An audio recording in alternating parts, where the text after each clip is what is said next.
At dahil sa'yo, lalong sumaya ang grupo. Ayan. At syempre, alam niyo naman, pag birthday na ganyan, ang wish ko lang po ay long life, good health, and of course, good wealth. Yan.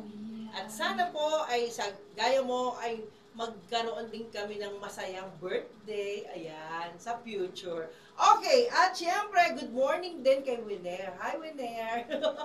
hindi siya nakita kasi natabunan po siya dahil sa kanyang mga bisita kanina. Ayan. At hindi lang po yan guys, ngayon po ay 20 ng Marso 2025. Ganito sa DWIZ talagang masaya. At syempre, yung mga boss natin ay nandiyan dyan. At todo suporta, lalong-lalo na sa taong pinagkakatiwalaan. Yan. At yan po si Sir Dennis Antenor. Okay, magandang araw sa lahat. Kamusta na po kayo? Naku, Diyos ko.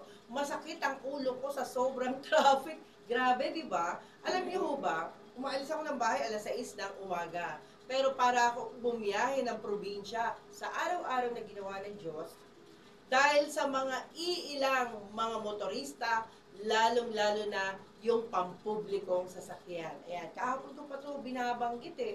Alam nyo, nakakalungkot dahil alam nyo naman, maluwag na maluwag ang gobyerno ngayon, hindi masyadong mahigpit, di ba?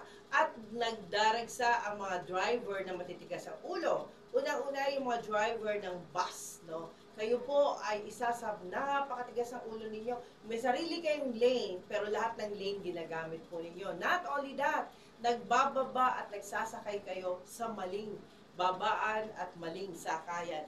At ganun din ang mga jeep, no? Pero kahit papano, ang mga jeep ay madali namang umiwas. Pero itong malalaking mga bus na to, na nagmumula pa kung saan-saan, di ba? Lalo na dyan sa galing na San Ildefonso, San Jose del Monte, di ba? Yan, yung mga bus na yan. Kayo po, grabe na talaga kayo. Wala na kayong pasintabi dun sa mga ibang sasakyan na halos maipit na ng dahil sa laki ng inyong sasakyan. At anong nangyayari?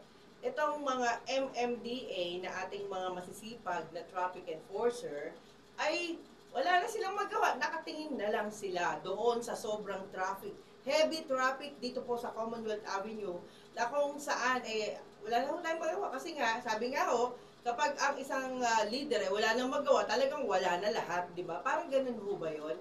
Pag sinabi hong palpak yung nagli-lead sa inyo sa trapiko, ganyan na ho ba tayo? Huwag naman ho sana. Lagi nating tatandaan na naghihirap ang pamunuan ng MMDA sa paggagawa ng mga batas para sa trapiko.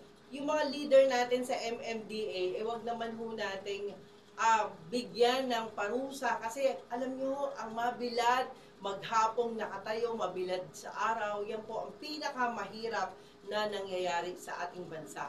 Yan po, hindi ho biro yan, no, na nakatayo sila, umulat, pag umulan naman ho, ganun din, hindi naman yung basa-basa sisilong, di ho ba? At alam naman ho natin sa kahabaan ng Commonwealth Avenue, hindi ho madaling sumilong dyan.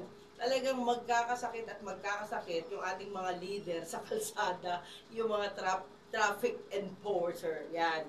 Sabi nga ng isang traffic enforcer na na-interview natin, alam niyo po, matitigas po ang ulo ng mga driver, lalong-lalo na daw, eto totoo ito lalong-lalo na daw yung mga pampasaherong jeepney at pampasaherong bus. Yan. Alam niyo po, hindi ko na maintindihan kung saan ilalagay ng bansang ito ang tama, di ba? Tamang direksyon. Kung kayo po ay merong disiplina na gaya ng sinasabi ho nating lahat na gusto natin ng isang disiplinadong bansa, gusto natin ay tahimik na bansa, gusto natin ay bansang may pagmamahal sa kapwa, how much more tayo, araw-araw tayong bumibiyahe, araw-araw po tayong nakikibaka sa problema, di ba? Sa lansangan, mantakin mo natin kung ang sarili ho natin, kayo po lalo na yung mga driver, hindi nyo madisiplina, nag-aagawan pa kayo sa isasakay ninyo mga pasahero. Can you imagine guys, kayo po ay isa sa mga, sabi nga po hindi na ho nakakatulong, bagkos nakakasira po kayo sa imahe ng bansa. Can you imagine, iipitin nyo sa